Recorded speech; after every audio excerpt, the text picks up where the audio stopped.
2장 12절을 보겠습니다.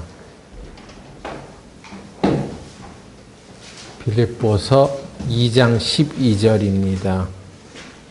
그러므로 나의 사랑하는 자들아, 너희가 나 있을 때뿐 아니라 더욱 지금 나 없을 때에도 항상 복종하여 두렵고 떨림으로 너희 구원을 이루라. 기도드리겠습니다. 하나님 아버지, 우리의 모든 것의 근원이 되시고 모든 것의 원천이 되시는 하나님, 오늘 우리가 하나님의 능력과 하나님을 힘입어 이 자리에 왔습니다.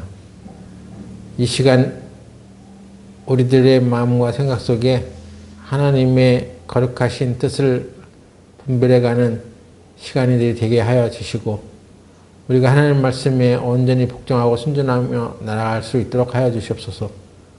예수님의 이름으로 기도드렸습니다. 아멘.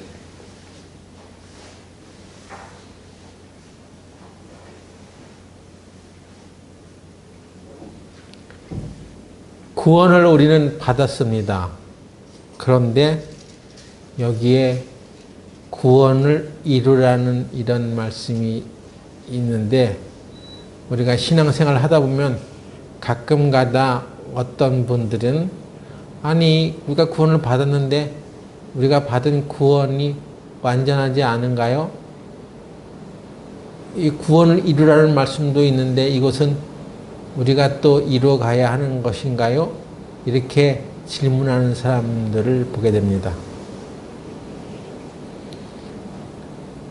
정확한 설명은 하지 못해도 이게 어떤 의미라는 것을 알고 있는 사람들은 있습니다. 그럼에도 불구하고 또 이것 뜻도 제대로 모르는 사람이 있고, 뭐라 그럴까요? 구원을 이루라는 이 말의 그 의미를 알지 못하고 그냥 액면 그대로, 글자 그대로 구원을 이루라는 것이 우리가 어떻게 해야지 또 구원이 이루어지는가 보다, 이렇게 생각하는 사람도 있다는 것입니다. 다시 말해서 말뜻을 모르는 거죠. 예? 국문이 좀 약한 거예요. 문해력이 떨어지는 것입니다. 그래서 왜 사람들이 이것을 잘 알지 못할까 곰곰이 생각해 보면, 이 사람이 초등학교 때 국어를 제대로 못했거나, 초등학교 때만 못한 게 아니라 계속 학생 때부터 계속 생활하면서 이 말뜻을 이해를 못하는 거예요. 그리고 우리가 받은 구원에 대해서 이해력이 떨어지기 때문에 이것을 설명하지 못하는 경우가 많아요. 그래서 오늘은 우리가 구원의 세 가지 시제에 대해서 살펴보려고 하는 것입니다. 구원의 세 가지 시제. 구원은 하나인데, 시제로 보면은 과거 시제 혹은 과거 완료 시제가 있고, 현재 시제가 있고, 미래 시제가 있어요.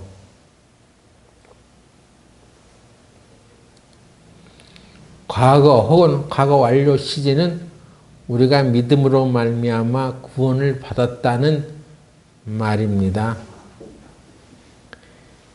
그래서 에베소서 2장 8절에도 보면 너희가 그 은혜를 인하여 믿음으로 말미암아 구원을 얻었나니 이것이 너희에게서 나는 것이 아니요 하나님의 선물이라, 이런 귀절이 있죠.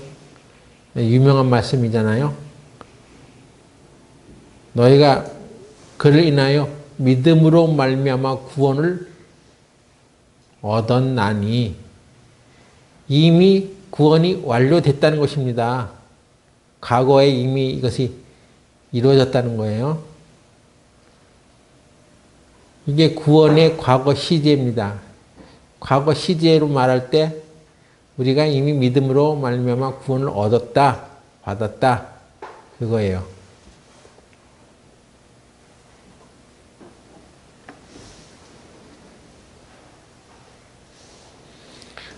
그래서 성경에서는 하나님의 선물이라고 얘기하잖아요.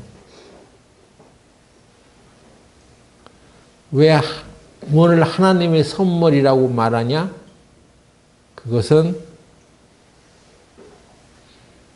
내가 그것을 받는데 아무 공로가 없지만 그냥 공짜로 거저 우리에게 준 것이기 때문에 선물이라고 하는 것입니다.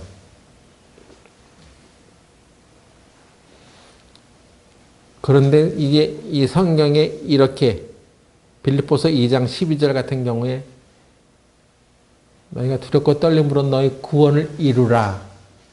그러니까 이게 무슨 뜻이냐는 거죠. 이게 구원의 현재 시제인데 현재 시제는 너희가 받은 구원이 온전하지가 못해. 불완전해. 그러니까 네가 생활하면서 계속해서 네가 스스로 구원을 완성해 가. 이런 뜻이 아니라는 것입니다. 여기 성경에 있는 이 말씀을 인용해 가지고 몇몇 사람들이 몇몇 기독교 단체라 이런 지도자들이 여기에서 다른 이론을 만들어내기도 하는 것입니다.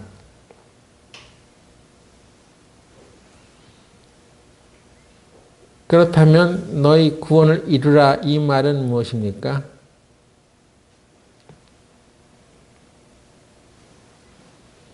분명히 구원이라는 것을 말할 때 현재 시제로 얘기했을 때는 구원 받은 사람답게 행동하며 살아가라. 뭐 그런 의미가 있어요. 그리고 좀 어려운 용어로 쓰면 이것을 구원받은 사람이 세상에 살아가면서 그 구원을 이뤄가는 것, 이것을 성화라고도 얘기합니다. 거룩해져 가는 것. 성화라고 해요. 우리가 믿음으로, 은혜로 인하여 믿음으로 말미암아 구원을 받았다. 이 말을 좀 어려운 용어 써서 칭의라고 합니다. 의롭다함을 받는다. 의롭다함을 받았다. 의롭다 일컬음을 받는다는 뜻에서 한자어로 써서 칭의라고 해요. 그리고 구원받은 사람이 이제 현재 생활에서 거룩해져 가는 생활을 해 나가는 것을 성화라고 하는 것입니다. 그런데 구원을 이루라는 이 표현이 그렇다면 그 성화라는 것도 우리가 어떻게 노력을 해 나가야 되는가 보다 이런 느낌이 들잖아요. 구원을 이루라 하니까 우리 힘으로 해 나가라 그러는 것 아니에요? 그런 의미처럼 들린다는 것입니다. 그런데 이 성화 역시도 우리 힘으로 하는 것이 아니라 우리 안에 들어오신 성령의 인도를 받아서 성령의 이끌림으로 그 성령이 이루어 가시는 것이기 때문에 우리 힘으로 하는 것이 아니에요. 성령이 우리를 이끌어 가신다는 것입니다. 그래서 주님이 오시는 그날까지 우리를 계속해서 그리스도를 닮는 생활을 해나갈 수 있도록 인도하신다. 그래서 이끌어 가신다. 그래서 성령으로 말미암아 성도를 견인한다. 이렇게 말하는 거예요. 성화는 성도의 견인에 해당되는 얘기예요. 우리 자동차가 도로상에서 고장 났을 때 어떤 차가 달라오죠. 그 차의 이름을 뭐라 그래? 견인차라고 해. 견인차. 견인. 끌어당긴다는 것입니다. 그런 것처럼 성도를 끌어당겨 하나님의 성품에 맞게 살아갈 수 있도록 성도를 끌어주는 역할을 그 일을 성령이 하시는데 바로 이 성화 역시 우리 힘으로 하는 것이 아니라 성령의 능력으로 그렇게 해나가신다는 것입니다. 성령이 그래서 우리 안에 들어오면 그 사람은 절대로 멸망하지 않아요. 다시 말해서 한 번 구원받은 사람은 영원히 구원받은 거예요. 그런데 이것을 한 번 구원받은 사람이 영원한 구원이 아니다. 이렇게 또 말하는 사람이 있단 말이에요. 그 사람이 바로 뭐냐면 자기 생각대로 그렇게 하는 거예요. 또 그렇게 말하는 종교단체도 있고, 그래서 이런 가르침을 하는 사람들을 만날 때마다 조심해야 됩니다. 그것을 분별할 줄 알아야 돼요. 그게 잘못된 것이라는 것을.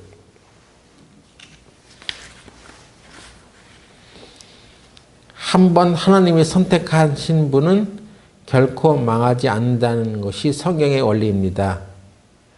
이것을 초기 교회 시대부터 강하게 주장했던 사람이 바로 누구냐면 어거스틴이라는 사람이에요. 한 번 선택된 자는 결코 망하지 않는다.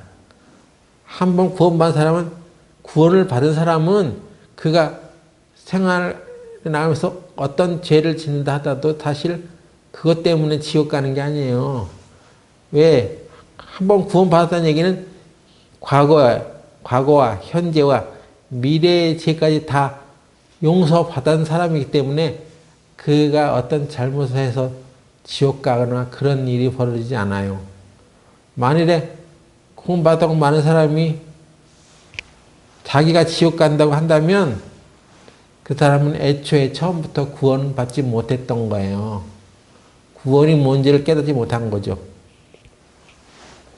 그러니까 구원받지 못한 사람이 보기에, 아니 어떤 사람이 구원받았다고 하고 나는 이제 죽어도 천국 갈 수 있어. 예. 계속 그렇게 말하는 게 이해가 되지 않는 거예요. 그래서 너도 잘못하면 지옥 가. 그러니까 회개해야 돼. 이렇게 말하는 거예요. 회개? 구원을 받지 않은 사람은 죄를 회개해야 되겠죠.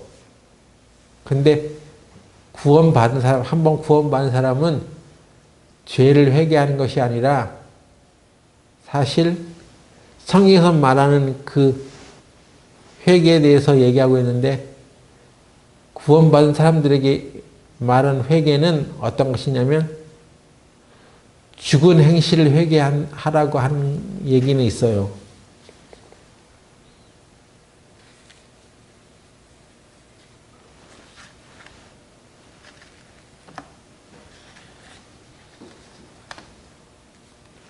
히브리서 6장 1절 보겠습니다.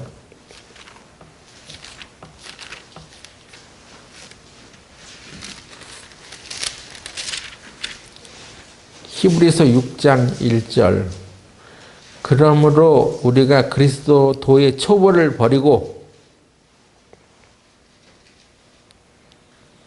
죽은 행실을 회개함과 하나님께 대한 신앙과 세례들과 안수와 죽은 자의 부활과 영원한 심판에 관한 교훈의 털을 다시 닦지 말고 완전한 데 나갈지니라.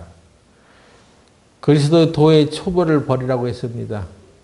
아직까지도 구원받은 것이 무엇인지를, 이것이 영원한 제3이라는 것을 알지 못하고 왈가왈부하는 사람들이 있다면 그는 아직도 그리스도 도의 초보에 머물러 있는 거예요. 그래서 죽은 행실을 회개하라고 했습니다. 죽은 행실을 회개한다는 것은 죄를 회개하라는 말이 아니에요. 죽은 행실은 뿌리에 해당되는 것입니다. 죄는 어떤 열매에 해당된다면 그 열매, 그것의 뿌리는 죽은 행실에서부터 온다는 것입니다. 회개, 헬라로 메타노이아라는 것인데, 이것은 슬퍼하고 애통하는 게 아니라 전통적인 개념에 의해서 그렇게 회개를 말하는 것이 아니라 메타노이아, 회개는 생각을 바꾼다 이런 뜻입니다. 생각을 바꾸는 거예요. 그동안 율법으로 인해서 이렇게 되려고 했었던 인간의 모든 노력들이 다 허망하다는 것을 알고 인간은 율법으로 이루어지지 않는다. 율법으로 이루어질 수가 없어. 그러니까 그 생각을 버리고 생각을 바꿔 오직 예수 그리스도의 은혜로 새 사람을 입으라 하는 거예요.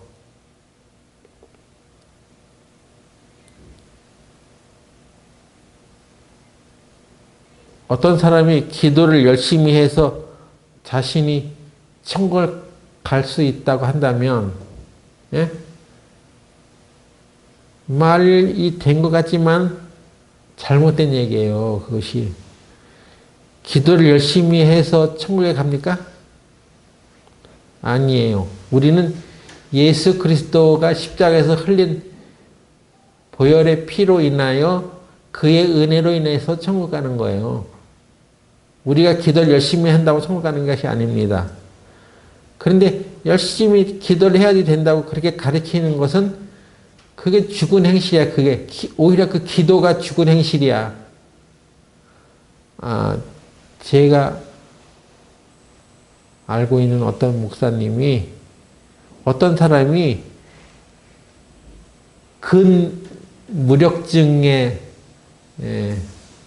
걸렸다고 합니다. 그런데 그 사람이 하루에 600번을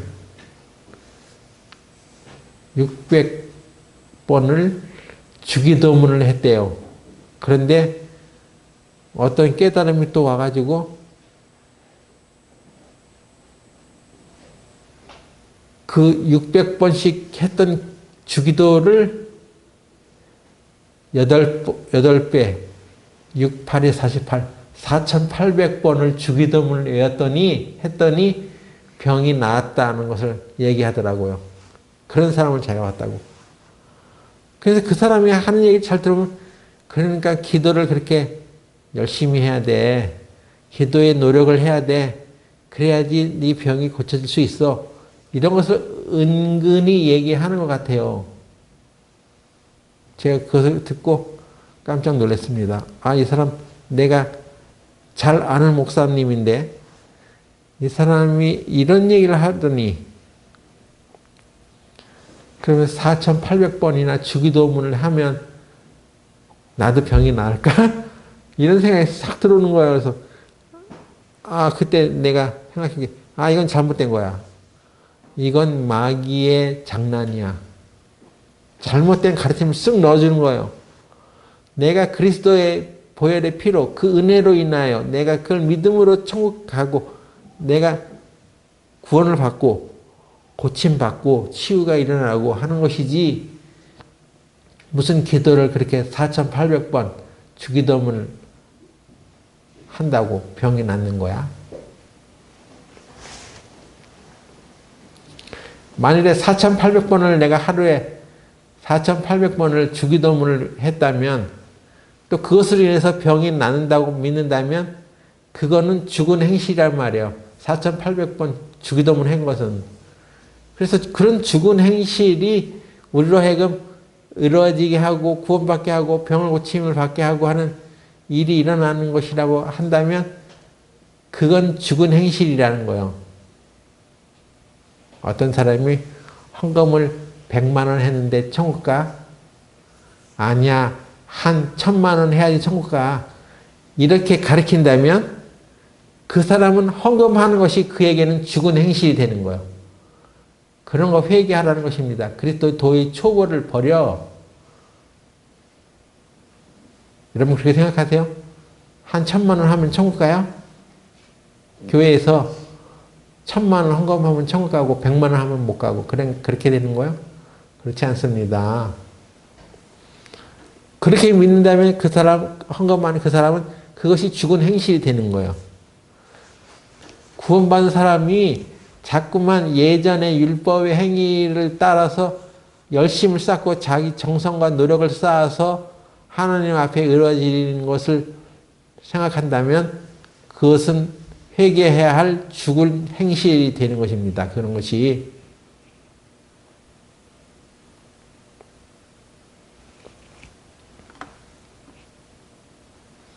우리는 오직 예수님이 십자가에서 흘린 거룩한 보혈로 구원을 받는 것이고, 뿐만 아니라 거룩해져가는 이 성화하는 삶도, 그런 생활도 오직 예수님의 은혜로 거룩해져 가는 것입니다. 우리 노력에 의해서 거룩해져 가는 게 아니에요.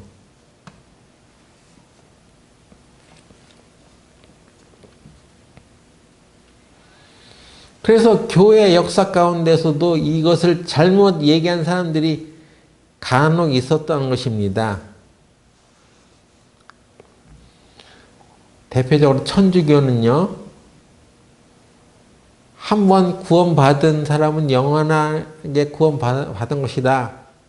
다시는 멸망하지 않는다는 말을 반대합니다. 그것을 따르지 않아요. 천주교의 구원이 뭐냐면 신과 인간이 협동을 해야지 구원을 받는다. 이것을 가르칩니다. 그래서 그런 거에 근거하고 있기 때문에 천주교는 성도의 견인, 한번 구원받은 사람은 영원하다. 이런 얘기를 가르치지 않습니다. 그러니까 다른 종교, 특히 천주교와 이렇게 연합을 해서 같이 교류하는 것을 조심해야 됩니다. 대체로 이 기독교 안에 복음을 깨달았던 사람들도 복음을 깨닫지 못한 종교단체나 그런 사람들과 어울리면서 그 가르침을 서로 교류하면서 타락해 가는 거예요. 우리 미국에서 생활하고 있는 우리 자녀들이 있는데, 우리 아이들이 이 영원한 구원에 대해서 잘못된 가르침을 또 얘기하는 교회와 연결되어서 영향을 받지 않을까 걱정되기도 합니다. 그래서 꼼꼼히 살펴봐야 되는 거예요. 거기에 현혹되지 않도록 우리 자녀들을 잘 보살펴야 됩니다. 기도와 간구로 하나님께 부탁해야 됩니다.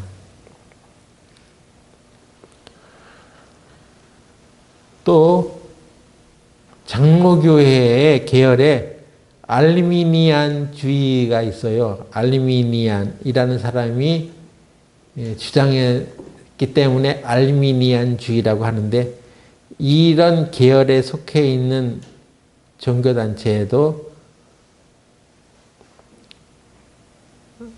구원은 인간의 자유의지에 근거하고 있기 때문에 신자가 타락할 수도 있다. 이렇게 가르치고, 구원은 인간의 선행에 두고 있다. 하기 때문에 한번 구원받은 사람도 타락하면 구원받지 못하고 지옥 간다. 이렇게 가르친단 말이에요. 그런 알미니안 계열의 장로계 혹시 다니고 있지 않는지 잘 따져봐야 합니다.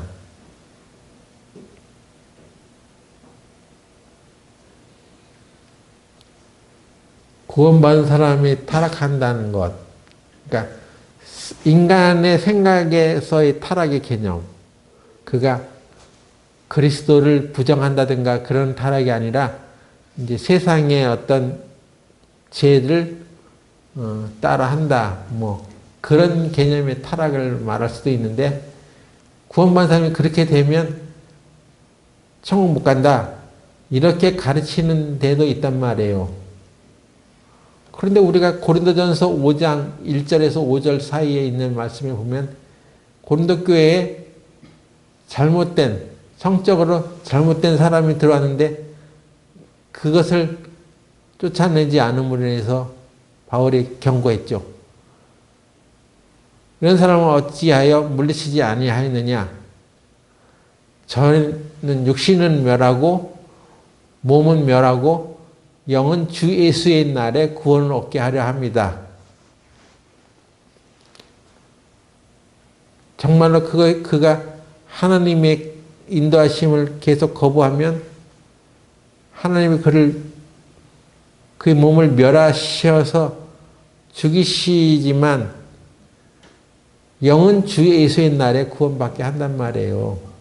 그것을 언급하고 있잖아요. 그러니까 한번 구원받은 사람이 타락을 한다고 해서 지옥을 가거나 영원한 멸망을 받거나 그런 것은 없습니다. 그런 건 아니에요. 근데 이 사실을 알지 못하기 때문에 구원받지 못한 사람들은 그런 얘기를 하면 깜짝 놀라죠. 그래서 우리 잘못된 거 아니냐고 오히려 반문합니다. 그러나 성경에 입각해서 우리가 믿고 있는 구원의 얘기들을 잘 정리해 보면 우리가 하는 얘기가 맞아요. 그게 성경입니다. 그리고 한번 구원받은 사람을 성령이 그 안에서 우리로 하여금 더 이상 잘못되지 않도록 계속 이끌어가는 그런 성도의 견인이 있어요. 성화시켜 간다는 것입니다. 그렇다고 해서 의지가 없는데 그게 무슨 마땅한 거냐고.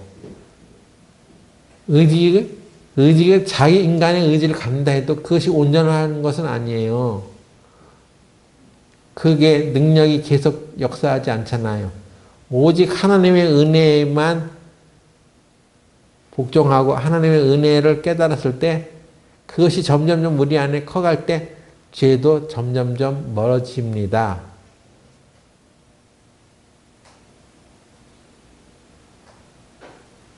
성경에 하나님의 은혜가 우리 안에 진짜 들어와 있다면 우리가 점점 죄에서 멀어지고 거룩해져 간다는 것을 볼 수가 있는데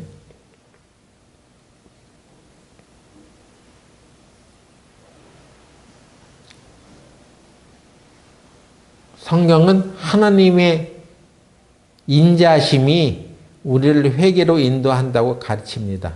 로마서 2장 4절 보세요.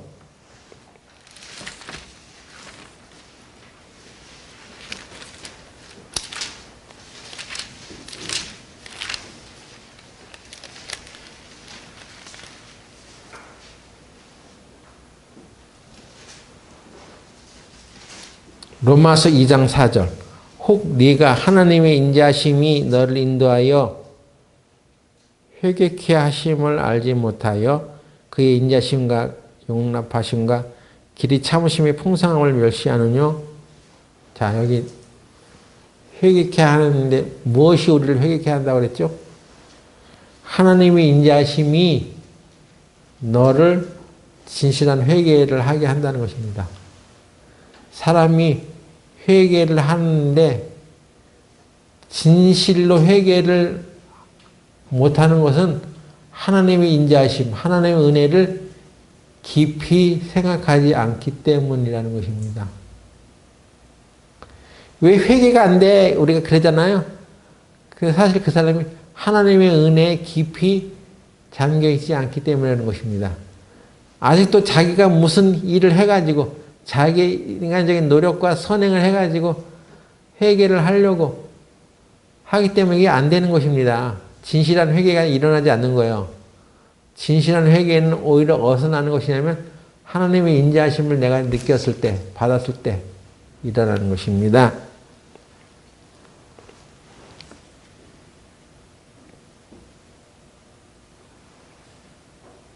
자,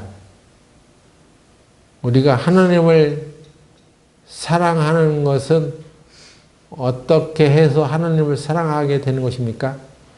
내가 이제 하나님을 사랑해야 되겠다 하고 결심해가지고 자기 의지를 가지고 결심을 한다고 해서 하나님을 사랑하게 되는 것입니까? 성경은 그렇게 말하지 않아요. 요한일서 4장 19절 보겠습니다. 요한일서 4장 19절. 여러분은 오늘 우리가 배우는 말씀을 확실히 깨닫고 충분하게 다른 얘기를 하는 사람들을 능히 제압할 수 있는 성경적인 지식을 알기 전에는 이런 문제에 대해서 논쟁을 하지 말란 말이에요. 엉뚱한 얘기하는 사람을 하고 막 이러쿵저러쿵 얘기할 필요가 없어. 근데 내가 확실히 성경에 대해서 하나님이 우리를 어떻게 인도하시는지, 구원받은 사람을 어떻게 인도하시는지를 확실히 깨달으면 그때 성경을 쫙 펴가지고 근거를 대가지고 얘기를 할 수 있습니다. 그런데 그런 걸 모르면 그냥 입 다물고 그래 너는 그래 너 살아 이렇게 하면서 논쟁에 휘말리면 안 됩니다.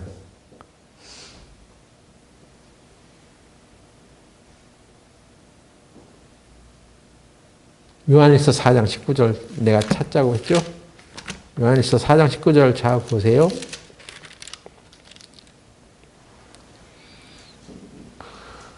우리가 사랑함은 그가 먼저 우리를 사랑하셨습니다. 여기도 그렇게 돼 있잖아요.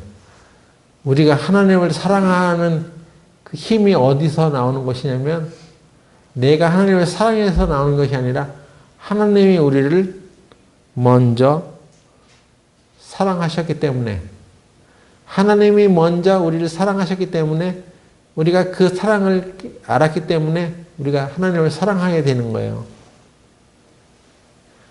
그러니까 여러분이 어떤 사람에게 이게 사람과의 사랑하는 그 문제도 이것을 잘 유념하세요. 왜 저 사람은 나를 사랑하지 않나 하고 불만하지 말고 내가 먼저 사랑을 해. 그러면 그 사람도 나를 사랑하게 돼 있다는 것입니다. 우리가 하나님을 사랑하는 것도 그런 거예요. 하나님이 우리를 사랑하시기 때문에 하나님의 사랑을 알고 우리가 하나님을 사랑하게 되는 것입니다.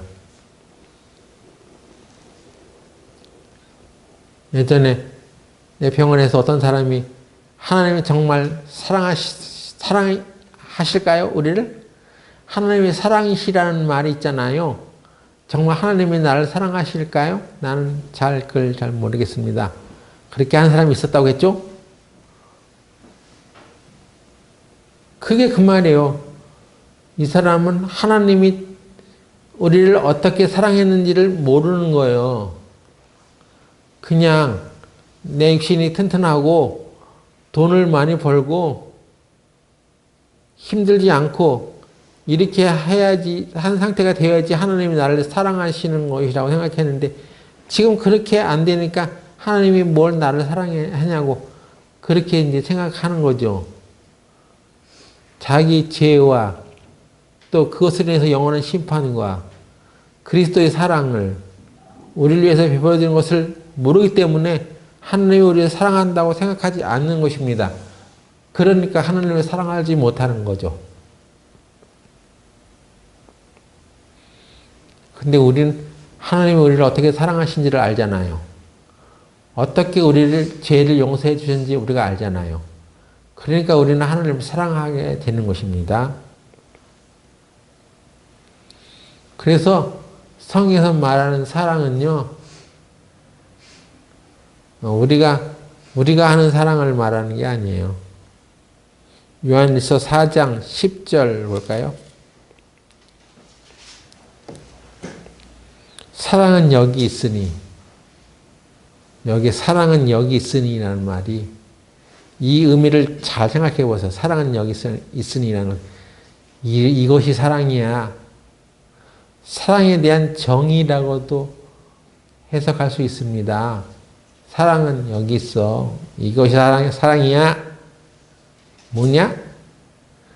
우리가 하나님을 사랑하는 것이 아니요 오직 하나님이 우리를 사랑하사 우리 죄를 위하여 화목제로 그 아들을 보내셨습니다. 그래서 하나님이 이렇게 하신 것이 사랑이야. 이게 사랑의 정의야. 궁극적인 사랑의 정의가 이거야. 하나님이야. 하나님이 왜 사랑이냐? 우리를 위하여, 우리 죄를 위하여 그 아들을 보내셨어. 이것입니다. 사랑의 정의. 아시겠어요? 우리가 누구를 기분 좋게 해주고, 좋은 말 해주고,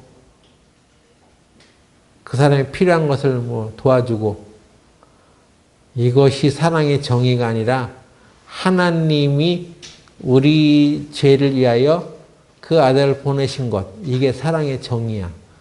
이것으로부터 사랑이 시작되는 거예요. 아시겠어요? 네. 진정한 사랑이에요, 그것이.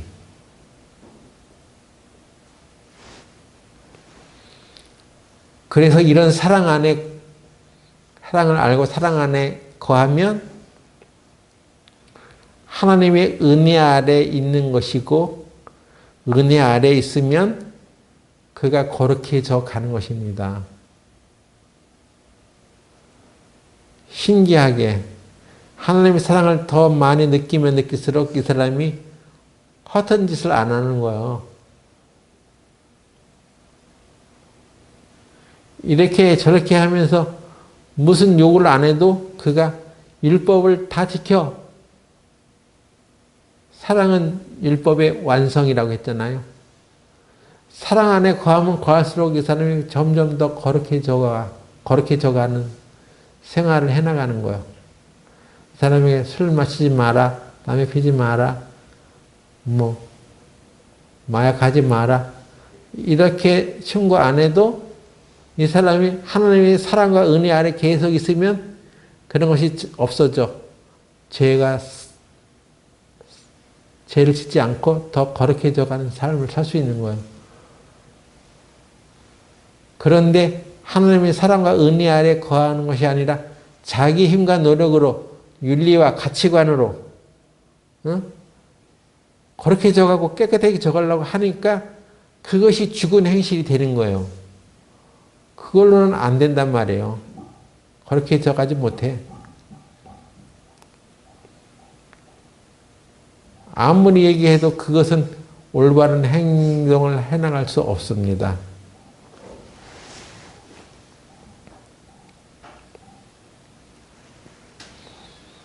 열심히 전도하면 거룩해져 갑니까? 네? 몇 명 전도하면 그가 거룩해져 가냐고요? 천만에요. 열심히 전도해서 우리가 거룩해져 가는 것이라면, 예? 미안하지만 전도하는 것이 죽은 행실이라고 말하는 거예요. 우리가 하나님 앞에 거룩해져 가는 것은 예수님 때문에 거룩해지는 거예요. 예수님의 은혜로 인해서 거룩해지는 거예요. 오직 예수님이 십자가에서 흘리신 보혈의 은혜로 거룩해지는 것입니다. 내가 예전에 이런 일을 했어. 난 목사도 해놓고 장로도 했고 어떤 선교단체에서 활동도 했어. 그것 때문에 내가 거룩해지는 거야? 아닙니다. 그것 때문에 하는 것이 아니라 예수님의 은혜, 예수님의 거룩한 보혈의 피로 인해서 거룩해지는 거예요. 우리가 의로워지는 거예요. 의인이 되는 것입니다. 그래서 자꾸만 자기 생각, 자기 인간적인 노력을 의지해서 말하는 것, 그것을 의지해서 하나님께 가려고 하는 것, 그것이 바로 죽은 행실이에요. 그런 것을 버리라는 것입니다. 회개하라는 것입니다. 그래서 구원을 이루어가는 것, 예? 구원받은 사람답게 행동해 가는 것, 사는 것, 이것도 자기 힘과 노력으로 하는 것이 아니라는 것을 분명히 아셔야 됩니다.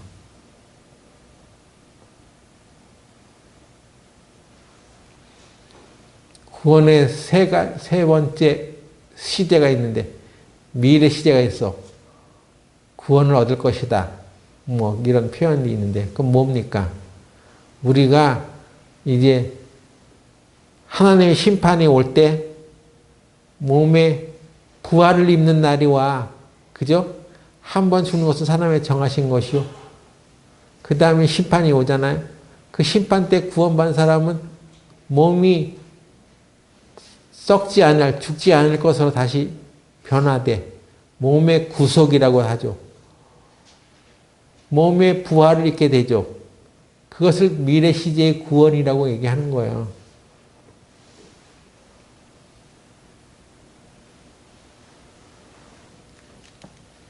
요한복음 5장 24절 보세요.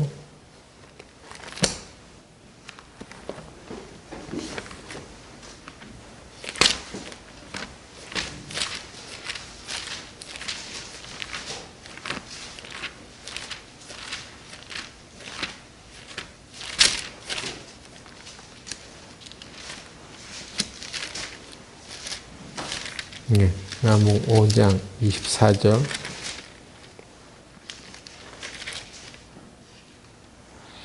내가 진실로 진실로 너에게 이르노니 내 말을 듣고 또 나 보내신 이를 믿는 자는 영생을 얻었고, 구원을 받았죠. 과거 시제에 일어난 일이라는 것을 말합니다. 심판에 이르지 아니하니 사망에서 생명으로 옮겼느니라. 이미 생명의 길로 옮겨져 있단 말이에요, 우리는. 그래서 뭐라고 했습니까? 진실로 진실로 25절에 진실로 진실로 너에게 이르노니 죽은 자들이 하나님의 아들의 음성을 들을 때가 오나니 곧 이때라. 듣는 자는 살아나리라. 물론 우리 영적으로 살아나는 의미이기도 하지만 마지막 때 심판 때 예수님의 음성을 듣고 무덤에서 죽은 자가 살아나, 구원받고 죽은 사람은 무덤에서 살아나. 부활이죠, 부활. 이런 게 구원의 미래 시제에 해당되잖아요. 그래서 구원은 하나인데 과거 시제, 현재 시제, 미래 시제로 이렇게 표현이 되어 있을 뿐이에요. 아셨습니까? 그래서 혹 어느 기독교 종교단체, 어떤 교회의 어떤 사람들이 우리가 받은 구원은 죄를 짓게 되면 우리는 영원한 천국에 갈 수 없어. 생명을 받을 수 없어. 이렇게 말을 하는 사람은 구원의 시제를 잘 모르는 거예요. 하나님의 말씀에 성경에 입각해서 구원을 제대로 깨닫지 못한 것입니다. 그것을 잘 아시고 우리가 이게 확실하게 알게 됐으니까 이것을 잘 모르는 사람들에게 잘 설명할 수 있도록 성경을 우리가 많이 봐야 되는 거예요. 연구해야 되는 거예요, 이것을. 그리고 이런 말씀은 이런 것입니다 하고 잘 설명할 수 있어야지 그냥 아니에요, 당신 틀렸어요 이렇게 막 하면 논쟁이 되고 싸움이 되잖아요. 아니 왜 우리가 확실하게 구원받은 사람이 이런 걸 설명해 줄 수가 없는 것은 왜일까요? 자기도 성경을 많이 쳐다보면서 연구하지 않았기 때문에 그렇습니다. 여러분이 무슨 죄를 많이 지면 구원받은 사람이 지옥 가요? 천국 못 가? 천년왕국에 못 가냐고요. 아니 그런 얘기를 하는 사람들이 있다니까요. 간혹 가다 그런 사람을 만나. 그래서 야, 이 사람이 잘 나가다가 삐딱선 타는구나. 삼천포로 빠지는구나. 그걸 빨리 캐치를 해야 됩니다. 그리고 그렇게 많은 사람은 아직 구원에 이르는 진리의 지식에 이르지 못한 것이기 때문에 그런 사람을 불쌍히 여겨야 되는 거예요. 아유, 저 사람은 이런 걸 깨닫지 못하는군. 잘 설명해서 가르쳐 줄 수 있어야 할 것입니다. 그러려면 여러분들이 받은 이 구원이 확실함과 이제는 더 이상 이 구원에 대해서 흔들지 못하도록 딱 담대하게 굳세게 말해줘야 합니다. 우리가 받은 구원은 확실하다고, 이것이 진리라고, 당신이 뭔가 좀 잘못 알고 있습니다. 이것을 얘기해 주시라는 것입니다. 디도서 한번 볼까요? 디도서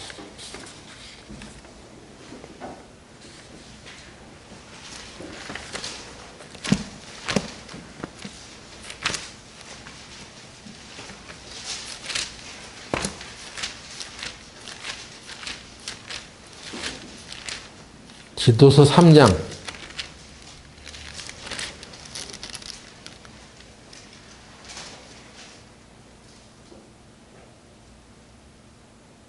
4절부터 보겠습니다.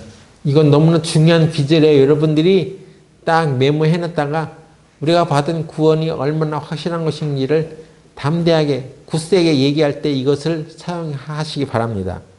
디도서 3장 4절에 우리 구주 하나님의 자비와 사람 사랑하심을 나타내실 때에 우리를 구원하시되, 우리를 구원했는데 어떻게 하셨냐 이걸 말이죠.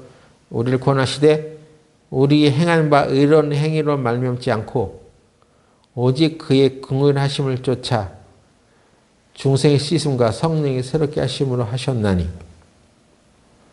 우리가 무슨 의로운 행위를 해가지고 구원받는 게 아니라는 것을 분명히 해주란 말이에요.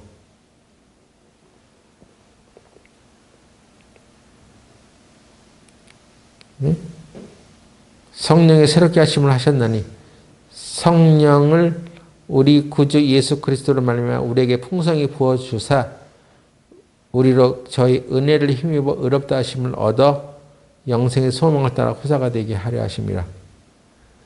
저희를 은혜를 힘입어 의롭다 하심을 입어 계속 은혜를 힘입어 의롭다 하심을 받아 계속해서 그렇게 받아가는 거예요. 은혜로 인하여 의롭다 하심을 계속해서 입어가는 거예요.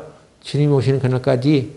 그러니까 여러분이 구원받고 나서 그거 그냥 과거 시제에만 딱 머물지 말고 그 구원의 은혜에 계속 힘입어서 나가면 점점점 여러분들은 저와 여러분들은 의로워지는 생활을 해나가는 것입니다.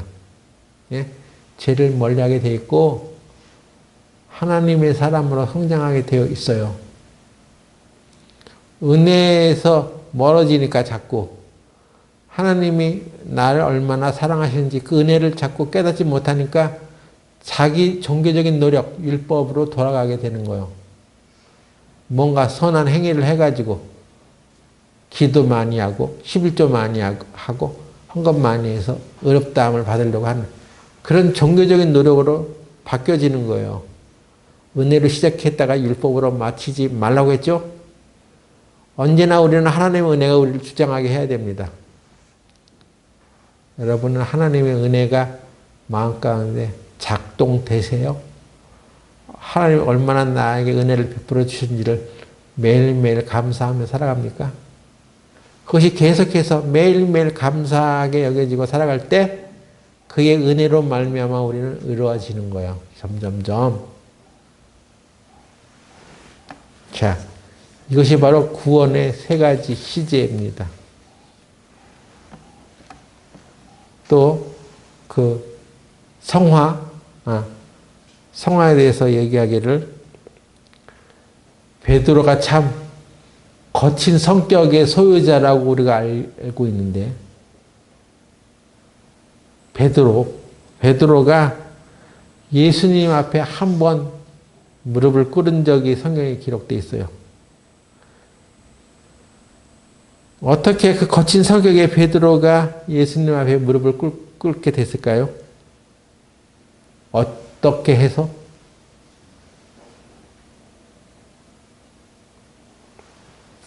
누가복음 5장 한번 보겠습니다. 누가복음 5장 8절.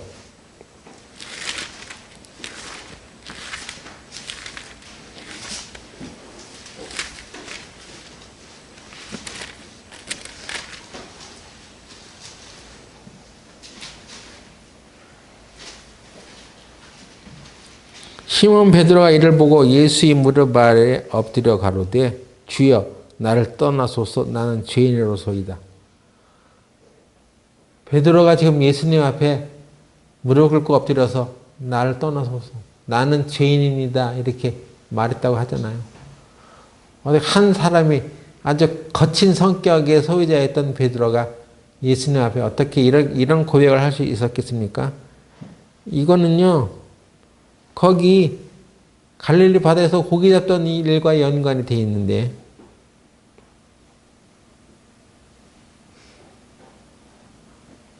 (5장 5절에) 이런 일이 이렇게 말했죠.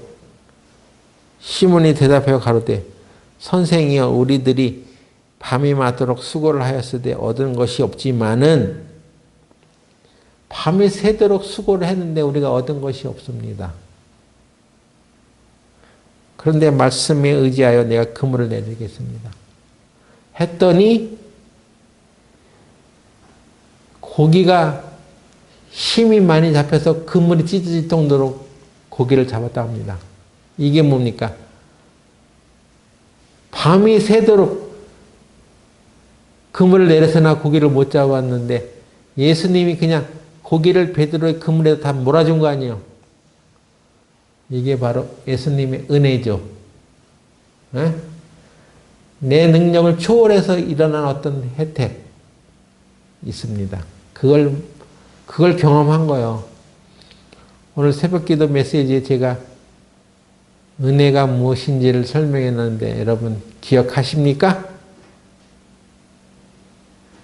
공평, 마땅함, 그걸 정의라고 하는데 그것을 초월한 것, 초월해서 우리에게 하나님께서 베풀어 주신 것, 그런 것을 은혜라고 해요. 마땅히 받아야 될 것, 또는 공평하게 받아야 될 것을 뛰어넘어서 그보다 더 큰 어떤 혜택을 받게 되는 것을 은혜라고 합니다. 우리가 하나님께서 받은 은혜는 그것을 받을 만한 자격이 없는 거예요. 그럼에도 불구하고 하나님께서 우리에게 주신 거예요. 그런 은혜를 맛봤을 때, 그런 은혜를 경험했을 때 우리는 하나님 앞에 무릎을 꿇는 것입니다. 여러분이 지금 복종하지 않는 것은 하나님의 은혜를 깊이 감사하는 것을 깨닫지 못하기 때문에 그래요.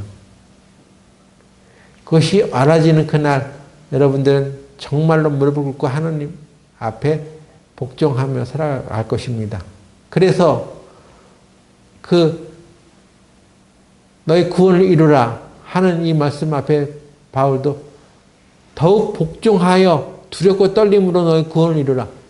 복종하여 우리가 구원을 이루어가는 구원받은 사람답게 합당하게 살아가는 것이 구원을 이루라는 것인데 어떻게 시작되냐? 복종하여. 어떻게 복종해? 그냥 하기 싫은데 억지로 그냥 가라는 게 아니에요. 그 하나님의 은혜를 맛보면 자기 스스로 복종할 수밖에 없는 거예요. 그래서 복종하여 두렵고 떨림으로 너의 구원을 이루라는 얘기는 하나님의 그 존재에게 공포와 두려움을 가지고 복종하는 것이 아니라 거룩한 두려움. 하나님이 이런 잘못을 한 나에게도 이렇게 커다란 은혜를 베푸셨지. 거기에 오히려 마음이 하나님 앞에 복종하는 모습으로 살아가게 되는 것입니다. 그래서 구원받은 사람답게 살아갈 수가 있는 거예요. 여러분들이 이렇게 우리가 받은 구원은 영원한 것입니다. 우리 어떤 행위에 의해서 노력에 의해서 심판이 오거나 취소되는 것이 아니에요. 하나님은 계속해서 우리에게 은혜를 베풀어 주시고 그 은혜를 힘입어 나아갈 때 점점점 하나님을 닮아가는, 예수님을 닮아가는 그런 사람으로 성장해 주시는 것이니까 예수님의 은혜에 계속해서 거하는 사람이 되시길 바랍니다. 기도하고 마치겠습니다.